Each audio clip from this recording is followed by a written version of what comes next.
MBC가 2년 전 법원에서 혐의 없음 판결을 받은 박원순 서울시장 아들 병역비리 의혹 보도를 다시 한번 했습니다. 박원순 서울시장 측은 MBC를 명예훼손으로 고소할 것이라며 즉각 반발했는데요. 지금 이 시점에 왜 MBC가 박원순 시장 아들 병역비리 의혹을 꺼내들었는지 김성재 전 한겨레신문 기자와 함께 짚어보도록 하겠습니다. 안녕하십니까? 네, 안녕하세요. 네, 잘 계셨고요. 네. 네, 방금 말씀드린 대로 MBC가 박원순 시장 아들 병역비리 의혹을 다시 꺼내들었습니다. 이유가 궁금한데요. 네, 이유가 궁금하시죠? 저도 무척 궁금해가지고 잘 들여다봤는데 도대체 왜 이런 방송을 지금 말씀하신 것처럼 이 시점에서 또 다시 꺼내들었는지, 물론 의혹이 있는 문제에 대해서 특히나 뭐 시장이라든지 단체장이라든지 고위 정치인, 고위 관료들에 대한 비리나 의혹이 있으면은 제기를 하는 게 마땅한데요. 이거는 이미 과거에 한번 나왔던 이야기를 또다시 꺼내는 이유가 뭔가 여러 사람들한테 물어보고요. 저도 가만히 생각을 해봤는데 그 이유가 뭔지 저도 잘 모르겠어요. 네. 일단 어떻게 보도했는지 함께 보시죠. 네. 전문의들이 계속 의혹을 제기했습니다. 영상의학 전문가인 양승호 박사는 자생병원에서 찍은 주신 씨 MRI 사진은 20대가 아닌 40대 남성의 것이라고 단언했습니다. 양측의 입장이 팽팽히 맞선 가운데 최근 시민 1000명으로 구성된 시민단체가 박주신 씨를 병역법 위반 혐의로 고발했습니다. 지금 MBC 보도를 보면은 40대 그 척추 문제에 대해서 40대 남성의 것이라고 단정을 지었고, 그리고 시민단체의 고소고발에 대해서 집중적으로 강조를 했습니다. 네. 이 부분은 어떻게 봐야 되는 겁니까? 그러니까 이 사건이 원래는 2011년에 먼저 네. 한번 나왔던 내용이고요. 그 당시에 이런 문제 제기가 이제 의혹 제기가 있어가지고 굉장히 많은 언론들이 대대적으로 보도를 했습니다. 아직도 저는 기억을 하는데, 특히 동아일보 같은 신문은 면을 다 털어서 박원순 시장 아들에 대한 신상까지 다 공개하고 신상을 다 털린 거죠. 이렇게 하면서 박원순 시장의 아들이 정말 병역 비리를 저지른 이런 사람인 것처럼 몰고 갔었죠. 그랬다가 이게 결국엔 공개 검증을 통해서 MRI 그렇죠. 공개 검증을 통해서 그렇지 않다라는 게 이제 확인이 됐고요. 그래서 법원에서도 이거를 무혐의 처리하는 걸로 끝났습니다. 이미 이제 종결이 된 사건이었는데요. 이거를 다시 꺼내든 이유가 뭘까? 그러니까 저는 정말 궁금한데, 그걸 아무리 생각해도 그 이유가 없는 합리적인 그런 이유가 설명이 안 된다면은 이거 뭔가 다른 의도가 있는 게 아닌가, 그런 생각을 할 수밖에 없을 것 같고요. 특히 이 사건은 뭐 기억을 하실지 모르겠지만 당시에 강용석 전 한나라당 의원이죠. 강용석 의원이 요즘 재미난 불륜 스캔들로 굉장히 이름을 날리고 있는데, 그분이 이 사건의 의혹을 위조된 것이다, MRI 사진이.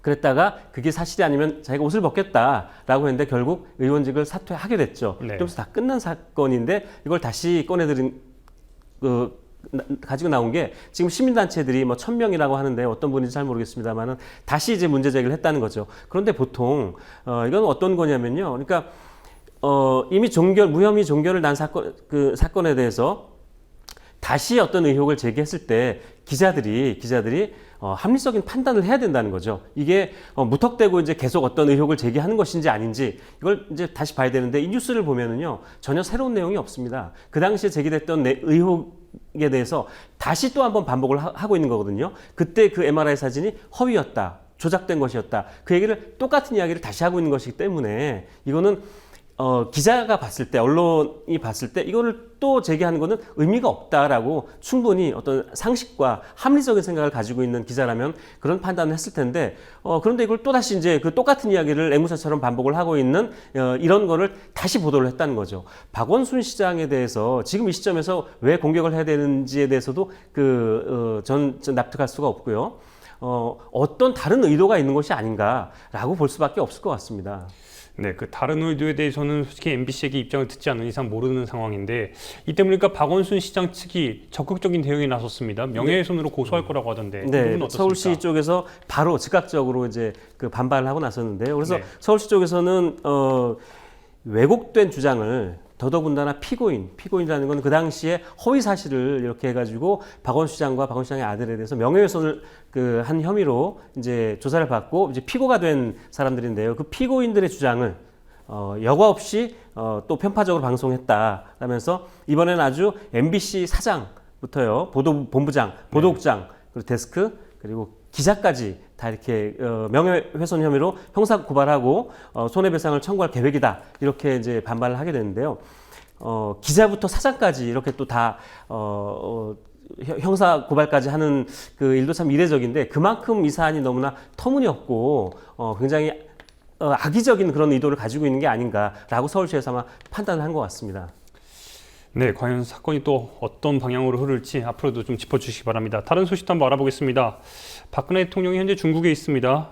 그런데 죄송합니다. 이 부분부터 먼저 짚죠. 그 정종섭 네. 그 장관과 그다음에 최경환 경제부총리 선거 중립 훼손 발언이 연일 지난주에 회자가 됐는데 이 부분에 네. 있어서 언론들이 어떻게 보도했는지 좀 궁금한데요. 이 부분도 짚어주시죠. 네, 지난주에 정종섭 장관, 행자부 장관이죠. 장관이 어떤 파티장에 가서 네. 이제 그 총선 승리를 외쳤다라고 했는데 거의 비슷한 시기에 이제 경제부총리 최경환 경제부총리의 발언도 이제 굉장히 논란이 됐습니다. 근데 사실 그 내용을 보면은요. 이제 정종섭 장관은 행자부 장관이기 때문에 즉 선거를 중립적으로 이제 관리 감독을 해야 되는 주무부처의 장관이기 때문에 이제 굉장히 우리한테 충격을 줬죠. 어떻게 그 선거 중립을 지켜야 될 사람이 저런 발언을 했을까라고 이제 충격을 줬는데 그 발언의 내용은 사실 그렇게 뭐 총선 승리였나요? 뭐 이거였는데 그거보다 더 놀라운 발언을 한 사람이 바로 최경환 장관입니다. 왜냐하면 경제부총리죠. 경제수장이고요. 그래서 국민 경제, 국가 경제를 생각해야 될 사람이 어떤 발언을 했냐면은 그 예산을 내년에 잘 배분을 해서 새누리당이 총선에서 이기도록 하겠다라는 발언을 했거든요. 이거는 도저히 있을 수 없는 공직자로서 할 수 없는 발언이죠. 근데 그 발언에 대해서 지난주에 우리가 정종섭 장관의 발언을 어떻게 보도했는가를 봤는데 최경환 장관의 발언 역시 언론에서 정말 극과 극으로 대비되는 그런 보도를 한 것 같습니다. 그래서 먼저 한겨레 신문을 먼저 볼까요? 네, 8월 한겨레 28일 한겨레 네, 한겨레 신문을 보면은요. 한겨레 신문은 이 기사를 굉장히 대대적으로 크게 보도를 했습니다. 이게 아마 그 날짜 일면에 보도한 것 같은데요. 최경환 총선 발언 유감 표명할 생각 없다. 라는 이제 그 최경환 장관이 그 이후에 굉장히 논란이 일었는데도 불구하고 여기에 대해서 유감 표명할 생각, 사과는커녕 유감을 표명할 생각조차 없다는 이런 발언을 했습니다. 굉장히 충격적인 내용이었고요. 그리고 경향신문도 보겠습니다. 경향신문에서도 경향신문은 굉장히 이면에 이 최경환 장관의 그 발언과 지금 유감 표명할 수 없다는 발언 그리고 새정치민주연합에서 이 발언에 대해서 그 법원에 고발하는 이런 그 장면까지 사진까지 해서 이면에 굉장히 비중 있게 크게 보도를 했습니다. 보수 신문들은 어떻게 보도했는지 궁금한데요. 반면에 조선일보하고는 동아일보 정도만 보면은 이제 그 읽을 수 있을 것 같은데요. 조선일보는 그 정치면에 한 구석에 아주 작게 보도를 했고요. 그러니까 거의 눈에 띄지 않습니다. 그리고 실제로 지금 보면은 지금 말씀 주신 대로 우측 하단에 야당이 정종섭 최경환 선거법 위반 조사 의뢰 저런 식으로 지금 박스 기사로 나왔는데 야당에서 조사 의뢰를 했다. 그러니까 이따가 동아일보도 보겠지만은 조선일보와 동아일보는 이 사안을 마치 정쟁인 것처럼 이렇게 보도를 하는 거죠. 그러니까 이 발언의 문제점보다는 야당이 여기에 대해서 선거법 위반 조사를 의뢰했고 뭐 했다는 식으로 이제 보도를 한 겁니다. 그러니까 동아일보도 같이 볼까요? 동아일보에서도 역시 지금 화면에 크게 나오는데요. 이 5면인가요? 6면 정치면에 아주 그 하단에 2단으로 작게 보도를 한 겁니다. 그래서 제목이 여당에서 정종섭 장관 건배사 잘못된 일이라고 얘기했다는 거죠. 이건 정종섭 장관 얘기를 하면서 이 기사의 한 줄로 최경환 장관의 발언에 대해서도 언급을 했는데 그것도 역시 야당에서 어떻게 이 발언을 보고 있는가라고 이제 보도를 한 겁니다. 아주 그러니까 정쟁으로 몰고 가고 있는 이런 거죠. 근데 정쟁으로 볼 사안이 아니고요. 이거는 공직자가 선거법을 위반했느냐 안 했느냐 이런 굉장히 놀라운 그러니까 그 마치 이런 문제는 우리 저번 시간에도 제가 말씀을 드렸지만 대선에서 선관위나 또는 뭐 지금 계속 지금 나왔습니다. 국정원 또 보훈처 기무사 온갖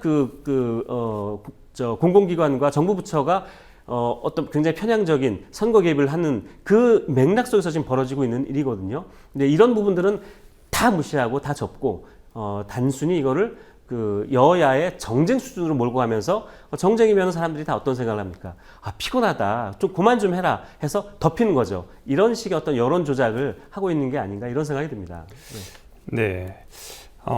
박근혜 대통령 소식도 한번 알아보겠습니다. 지금 중국에 있는데 오늘 전승절 그 열병식에 참석을 했습니다. 네. 굉장히 언론에서 대대적으로 시진핑 주석 오른쪽 두 번째에 섰다는 점을 굉장히 강조를 했는데 네. 언론들이 어떻게 보도했는지도 궁금한데요.